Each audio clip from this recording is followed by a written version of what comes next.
Assalamualaikum warahmatullahi wabarakatuh. Perkenalkan, nama saya Salsabila Firdausia dari RA15 Manajemen dengan NIM 223307. Di sini saya akan menyampaikan tugas pemasaran. Selamat menyaksikan.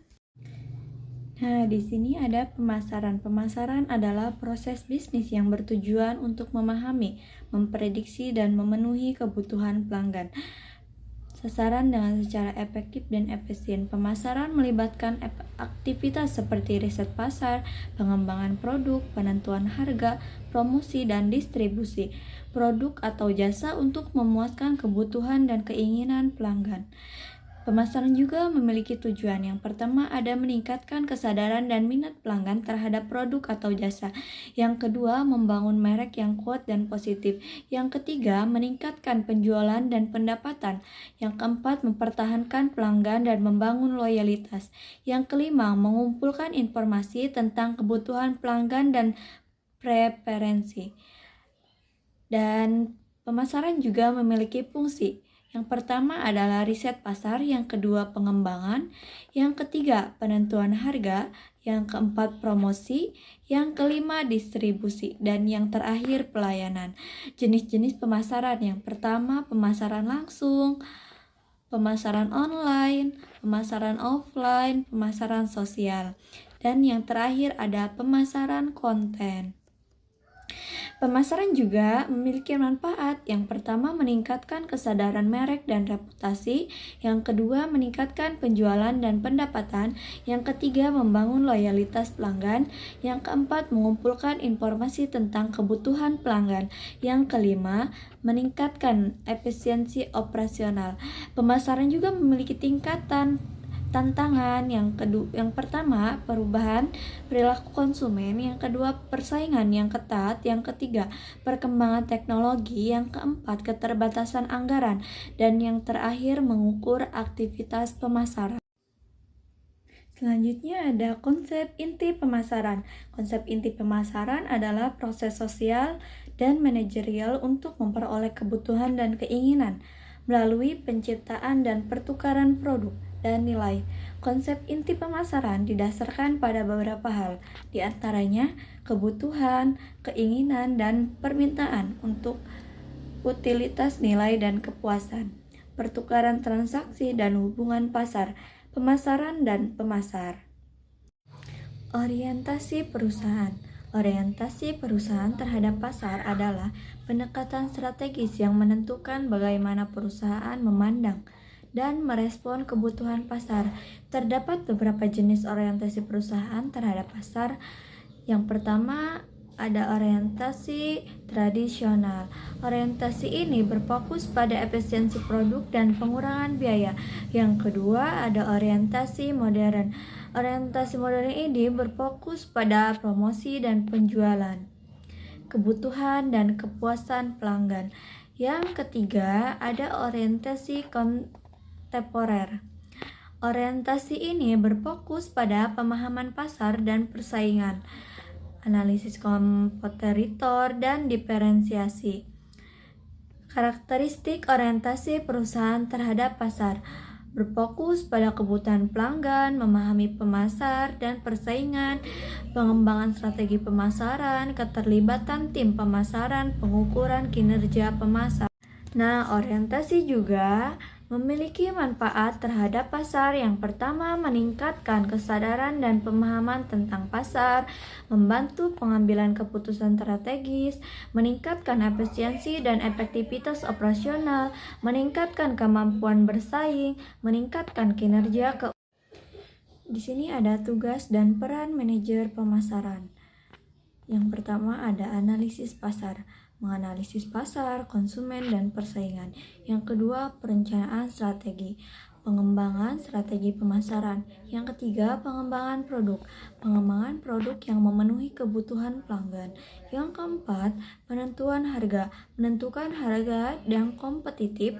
Yang kelima, promosi, mengembangkan program promosi. Yang keenam, distribusi, mengatur distribusi produk. Yang ketujuh, pengawasan dan evaluasi, mengawasi dan mengevaluasi hasil pemasaran. Yang kedelapan, komunikasi dengan pelanggan. Berkomunikasi dengan pelanggan. Yang kelima, 9, pengembangan tim pemasaran. Yang 10, pengambilan keputusan strategi pemasaran. Proses perencanaan dan perencanaan strategi. Proses perencanaan adalah langkah-langkah sistematis untuk mencapai tujuan organisasi. Proses ini melibatkan analisis situasi atau SWOT, menentukan tujuan, misalnya meningkatkan penjualan, pengembangan strategi, menentukan sumber daya, pengembangan rencana aksi, pengawasan dan evaluasi. Perencanaan strategi. Perencanaan strategi adalah proses pengembangan rencana jangka panjang untuk mencapai tujuan organisasi. Tujuan perencanaan strategi yang pertama ada meningkatkan kesadaran tentang tujuan, mengoptimalkan sumber daya, meningkatkan kemampuan bersaing, meningkatkan kinerja keuangan. Di sini juga langkah-langkah perencanaan strategi. Yang pertama, analisis situasi atau SWOT. Yang kedua, penentukan visi dan misi. Yang ketiga, analisis lingkungan internal dan eksternal. Yang keempat, pengembangan strategi. Yang kelima, penentuan prioritas. Yang keenam, pengembangan rencana operasional. Dan yang terakhir, pengawasan dan evaluasi. Model perencanaan strategi. Yang pertama ada model SWOT, yang kedua model Porter atau 5 kekuatan persaingan, yang ketiga model McKinsey, yang keempat balance score. Manfaat perencanaan strategi: meningkatkan kesadaran tujuan, mengoptimalkan sumber daya, meningkatkan kemampuan bersaing, meningkatkan kinerja keuangan, dan membantu pengambilan keputusan yang strategis. Kunci keberhasilan perencanaan strategi yang pertama ada komunikasi yang efektif, partisipasi tim, analisis data akurat, fleksibilitas, evaluasi, dan pengawasan yang terus-menerus. Nah, di sini ada sistem informasi dan riset pemasaran adalah kedua komponen penting dalam proses pengambilan keputusan pemasaran. Berikut adalah sistem informasi pemasaran atau SIP adalah sistem yang mengumpulkan, mengolah, dan menyajikan informasi untuk mendukung pengambilan keputusan pemasaran. Fungsi SIP yang pertama ada pengumpulan data, mengumpulkan data dari berbagai sumber, mengelola data menjadi informasi yang berguna. Penyajian informasi dalam bentuk laporan atau grafik. Analisis data, menganalisis data untuk mengidentifikasi pola dan tren. Komponen SIP: basis data atau database, sistem pengolahan data, sistem penyajian informasi, dan sistem analisis data. Riset pemasaran. Riset pemasaran adalah proses pengumpulan, analisis, dan interpretasi data untuk memahami perilaku konsumen, pasar, dan persaingan. Tujuan riset pemasaran yang pertama ada mengidentifikasi kebutuhan dan preferensi konsumen, menganalisis perilaku konsumen. Yang ketiga ada mengidentifikasi peluang dan ancaman pasar. Yang keempat, mengevaluasi efektivitas strategis pemasaran. Jenis riset pemasaran: yang pertama ada riset primer, mengumpulkan data langsung dari sumber. Yang kedua, riset sekunder, mengumpulkan data yang sudah ada. Yang ketiga, riset kualitatif, mengumpulkan data melalui wawancara atau survei. Yang keempat, ada riset kuantitatif, mengumpulkan data melalui angka dan statistik. Metode riset pemasaran: yang pertama ada survei, yang kedua wawancara, yang ketiga kelompok fokus, yang keempat analisis SWOT, yang kelima kompetitor.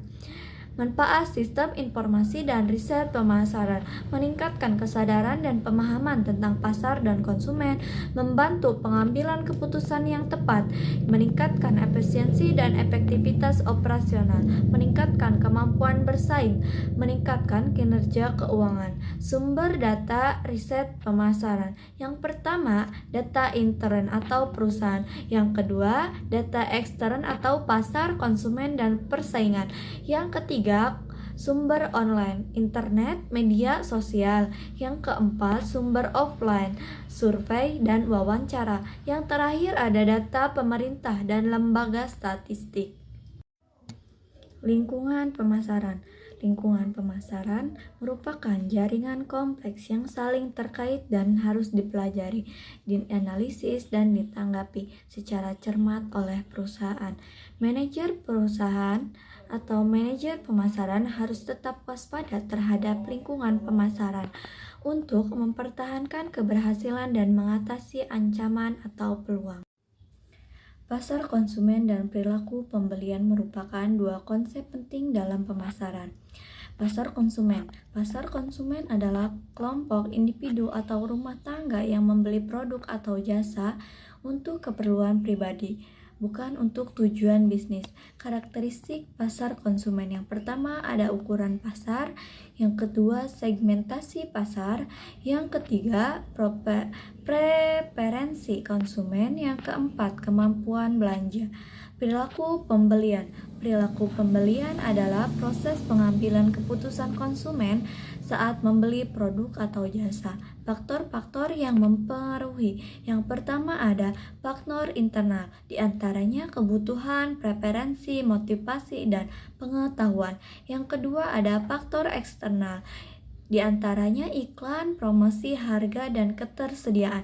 Yang ketiga, faktor psikologis, yang diantaranya persepsi, sikap, dan keyakinan. Yang keempat, faktor sosial, keluarga, teman, dan budaya. Proses perilaku pembelian. Yang pertama ada pengenalan kebutuhan konsumen, menyadari kebutuhan, pencarian informasi, konsumen mencari informasi tentang produk. Yang ketiga, evaluasi alternatif, konsumen membandingkan produk. Yang keempat, keputusan pembelian, konsumen memutuskan untuk membeli. Yang kelima, perilaku pasca pembelian, konsumen mengevaluasi kepuasan. Jenis-jenis perilaku pembelian.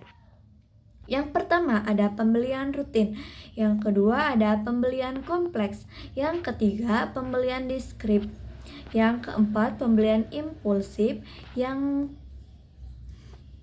Selanjutnya faktor yang mempengaruhi perilaku pembelian. Yang pertama ada demografi, yang kedua psikografi, yang ketiga perilaku konsumen atau pembelian sebelumnya kepuasan, yang keempat lingkungan sosial atau keluarga dan teman, yang kelima atau harga inflasi ekonomi. Strategi pemasaran untuk mempengaruhi perilaku pembelian. Yang pertama ada segmentasi pasar yang tepat, iklan dan promosi yang efektif, harga yang kompetitif, ketersediaan produk yang luas, dan yang terakhir layanan pelanggan yang baik. Nah, di sini ada basrengku. Ini basreng produk saya sendiri. Saya yang memproduksikannya. Variannya sendiri ada 3. Yang pertama ada basreng original, yang kedua ada basreng pedas daun jeruk, dan yang ketiga ada basreng pedas daun jeruk sambal ijo. Nah, di sini sudah ada testimoninya, sudah terlihat jelas. Basrengku, tak mau ketinggalan nikmatnya. Yuk segera dapatkan basrengku yang lezat ini sebelum kehabisan. Mungkin cukup sekian dari saya. Wassalamualaikum warahmatullahi wabarakatuh.